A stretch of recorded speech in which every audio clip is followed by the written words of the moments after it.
안녕하십니까. 한전기술의 이병진입니다. 요즘 얘기하고 있는 주요 SMR들은 주류가 육상용 SMR입니다. 그런 관점에서 보면 해양 SMR은 일종의 특수한 시장을 목표로 하는 원조일 텐데요. 해양 SMR은 어떤 시장이 있고 어떤 노형들이 개발되고 있는지 소개해 드리겠습니다. 먼저 그동안 해양 원자력 시장이 어떤 게 있었고 앞으로 어떤 시장이 있을 것인지 말씀드리고 주요 SMR, 해양 SMR 개발 현황을 말씀드리겠습니다. 그리고 마지막에 어떤 숙제들이 남아있을지 얘기하겠습니다. 잘 아시다시피 소형 원자로는 해양에서 시작을 했습니다. 그래서 1955년에 노틸러스 원자력 잠수함 시작해서 그 후로 항공모함이나 전투함 이게 많은 소형 원자로들이 이용됐는데 지금까지 보니까 한 500척 이상의 원자력 추진선이 있었다고 그래요. 그리고 거기에 탑재된 원자로가 한 800기 정도, 그리고 현재 운영되는 원자로는 한 200기 정도가 운영되고 있다고 합니다. 보시면 이제 미국을 시작으로 해서 중국, 러시아, 그 다음에 영국, 중국, 프랑스, 인도, 그 다음에 여기에 독일과 일본이 있는데 여기에는 이 독일과 일본은 상선입니다. 상선에 대한 이따 다음 슬라이드 말씀드리겠습니다. 가장 최근에는 브라질도 잠수함을 개발하고 있다고 합니다. 상용 해양 원자력은 앞에서 군사용에 비해서 굉장히 제한적으로 경험을 갖고 있는데요. 러시아 레닌호 쉐빙선인데요. 이게 1959년에 운영을 시작했고 그 후로 러시아는 한 10여 척의 쉐빙선이 있고 그다음에 미국은 사바나, 독일은 오토한, 일본은 무츠호, 이것이 화물선입니다. 실험적으로 데몬스트레이션 하기 위한 그런 선박들인데 여기에 러시아도 요 세모프트란 요것은 쉐빙 능력을 갖고 있는 화물선입니다. 따라서 하나, 둘, 셋, 네 척이 상선이라고 볼 수가 있습니다.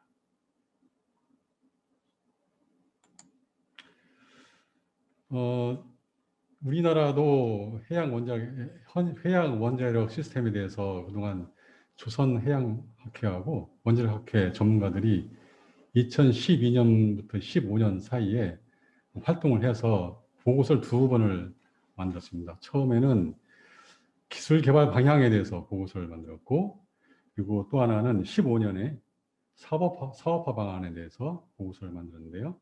그때 분류한 원자력 시스템은 착저식, 부유식, 동력선 이렇게 세 분류로 크게 나눴습니다. 착저식은 연안에 수심이 낮은 해변에 바닥에 원자력 발전소를 이렇게 고정시켜서 하는 건데 이렇게 하면 연안에 있는 육지에 있는 원자력 발전소에 비해서 해일에 좀 더 강하고 그리고 얼티밋 히트싱크가 바로 옆에 있기 때문에 안전성에서도 유리한 면이 있다고 합니다. 그래서 이것은 소형 원자로뿐만 아니고 대형 원자로도 이용할 수가 있고요. 다음에 앞에서 말씀드린 동력선은 앞에서 말씀드렸고 부유식은 연안용 부두에다 정착해서 전기를 공급할 수 있는 이런 연안용이 있고 원양의 자원 탐사나 개발 해양 플랜트 에너지를 공급하기 위한 그런 것들이 있는데 여기서 그림을 자세히 보시면 연안용 아래의 이 그림이 자세히 보시면 바다에 가라앉혀 사는 겁니다. 따라서 부유식이라고 볼 수는 없고 잠수식이라고 볼 수가 있겠죠. 매우 다양한 시스템들이 있습니다. 좀 복잡해 보이는데요. 기후 변화에 따라서 이 온실가스 감축은 해양 분야도 피해갈 수가 없는 것 같습니다. 오른쪽 아래에 보시면 현재 전 세계 온실가스의 한 3 내지 4%를 해양 쪽에서 배출을 하고 있는데 이 온실가스를 줄여라 하는 압력이 좀 더 요즘 많이 규제가 강화되고 있고, 따라서 유엔에서 이런 해양 온실가스 감축 의무를 또 시행 계획을 국제 해사 기구에 위임을 했습니다. 그래서 국제 IMO 그래서 계획을 잡기를 2050년까지 2018년 대비 70% 감축을 하겠다. 굉장히 도전적인 목표를 잡았습니다. 선박 회사나 이런 데서는 굉장히 당혹해하고 있는데 굉장히 도전적인 목표를 잡고 추진을 하고 있습니다. 벌써 2013년부터 시작을 했고요. 규제를. 근데 보면 이 선박이 그냥 대형 선박이 국제 무역의 한 90% 이상을 담당하고 있는데 앞으로 그 구역량 굉장히 늘어날 거고 따라서 그런 수요가 계속 증가하고 있는데 이런 에너지 이산화탄소를 줄이기 위해서 이런 규제를 하게 된다면 선박 크기를 줄여야 되고 또 속력을 제한을 해야 됩니다. 만약에 이제 속력을 제한하게 하면 단위 배당 나오는 온실가스는 줄일 수 있겠지만 이런 운송량을 감당하려면 배를 더 많이 만들어야 되는 그런 모순된 결과가 나오겠죠. 따라서 이런 디젤 엔진, 화석연료로 기반을 한 엔진, 에너지에 기반해서는 이런 궁극적인 목표를 달성하기가 어렵다. 따라서 그런 방안은 원자력에서 나올 수밖에 없다는 것이 요즘 얘기입니다. 이것은 뭐 그 외에도 해저에는 다양한 많은 자원이 있는데 이것을 개발하기 위해서 대형 해양 플랜트가 필요하고 거기에 필요한 안정적인 에너지 공급은 원자력이 하는 게 좋겠다는 얘기가 있고요. 그리고 이 그림은 굳이 뭐 해양 원자로뿐만 아니고 육상용도 이런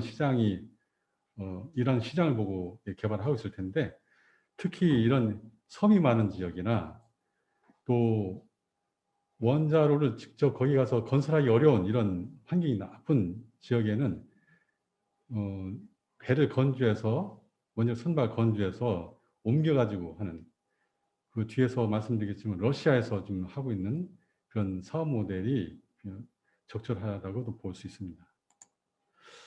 그러면 이런 시장을 보고 어떤 노형들이 어떤 원자로들이 개발되고 있는지 간단히 보겠습니다. 우선 국제 해사 기구에서 해양 원자력선에 대한 설계 지침을 만들었는데요. 1918년 81년에 당연히 육상 가압경수로 규제 기준을 참조해서 만들기 때문에 이런 안전 설계 개념은 유사합니다. 여기에 이제 배가 갖고 있는 특수한 공간 제약 등을 고려한 설계 지침이 있고, 그다음에 바다에서 운영하기 때문에 배가 움직임에 따른 그런 하중을 고려해서 설계를 해라는 요건들이 추가되어 있습니다. 이것은 작년 말 2020년 말에 IAEA에서 발간한 SMR 북블릿에 나와 있는 자료인데요. 여기에 보이는 해양 SMR 대표적인 노형들인데 주로 러시아 노형이 있고요. 여기 하나 중국 ACPR 50S라는 것이 중국에서 지금 개발하고 있는 겁니다. 저희도 한전기술에서도 해양 SMR을 개발하면서 IA 쪽에 요 책자에 등재하도록 얘기를 하고 있는데 만약에 등재된다면 이런 우리 반디 60S라는 것도 여기 등재가 되겠죠. 이것은 가장 이제 사업화가 먼저 되어 있는 러시아의 KLT40S라는 원자로입니다. 35메가와트짜리이고 이것이 선박에 두 개가 장착돼서 70메가짜리의 메가와트짜리의 원자력 선이 지금 운영 중에 있습니다. 이 원자력 시스템은 안전 시스템은 능동형을 주력으로 하고 있고 피동형이 일부 포함되어 있습니다. 이것은 러시아에서 요 세인트피터스버그에서 이런 원자력선은 아까 말씀드린 그 조그만 원자로 2개를 장착한 70메가와트짜리 그런 원자력선인데 세인트피터스버그에서 여기서 건조를 하고 물만스크에서 핵유를 장전해서 실험을 하고 그다음에 2019년 여름에 요 북극해 여름이 많이 줄어들었을 때 한 5,000km를 이동해서 피백이라는 북극해 연안의 자원개발 도시, 소도시에 옮겨서 운영을 하고 있습니다. 요 이동하는데 한 17일 정도 걸렸다고 합니다. 요 피백이라는 도시에는 이미 70년대 건설한 12메가짜리 4개의 원자로가 운영 중인데 이것을 대체하고 전기와 열을 공급하고 있습니다. 그리고 중국에서는 남중국해의 도서 지역에 그런 에너지 공급을 하겠다 해서 ACPR50S라는 이런 노형도 개발하고 있고 계획에 따르면 작년까지 예비 설계를 완성하고 조만간 건설을 하겠다 얘기를 하고 있고요. 이것은 저희 한전기술이 하고 있는 반디풀의 이미지를 연상해서 이름을 반디라고 했는데 60메가짜리 원자로입니다.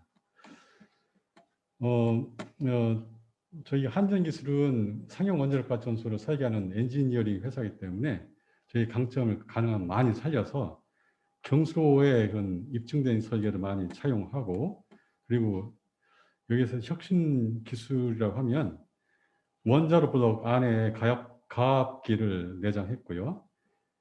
제어봉 구동 장치를 원자로 압력 이온기 안쪽으로 넣고 그다음에 증기 발생기 블록 아래쪽에 RCP를 붙였고 증기 발생기 블록과 원자로 블록을 강화된 그런 노즐로 연결해서 이 노즐은 파단 면제를 받을 수 있도록 설계를 할 예정입니다.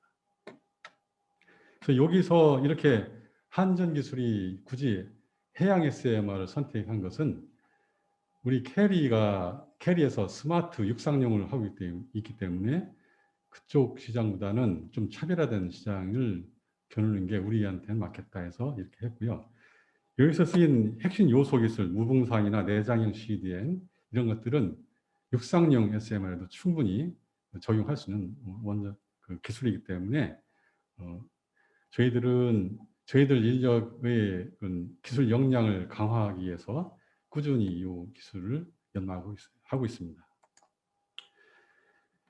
당연히 해양과 원자력 두 기술이 융합하기 때문에 원자력계와 조선해양에 같이 해서 새로운 시장을 창출해야겠다는 것이 장기적인 목표고 그리고 저희는 SMR이 지금 요즘 많은 분야에서 요구받고 있기 때문에 거기에 필요한 다양한 기능을 갖춰야 된다고 생각하고 그것이 가장 필요한 것은 우리 원자력이 그동안 가장 공격을 많이 받고 있는 좀 경직되었다는 것이 우리 스스로 약점으로 보고 있는데 누구하고도 어울릴 수 있는 좀 유연한 기술, 원자로가 될 수 있도록 하는 것이 필요하겠다 생각하고 있습니다.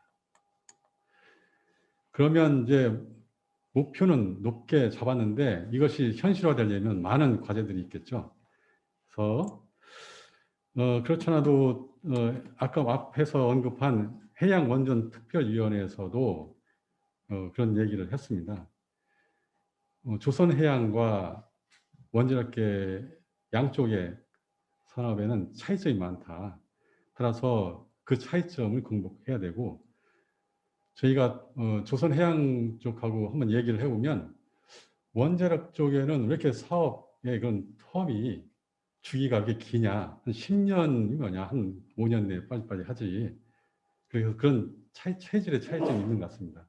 그런 면에서 사업 방식과 또 규제 이런 것들 많이 차이가 있기 때문에 그것들을 같이 해서 같이 하려면 그런 새로운 사업 모델과 사업 방안을 만들어야 될 것 같습니다. 이것은 이제 러시아 쪽에서 이게 원자를 만든 쪽과 또 사용하는 쪽이 다르기 때문에 러시아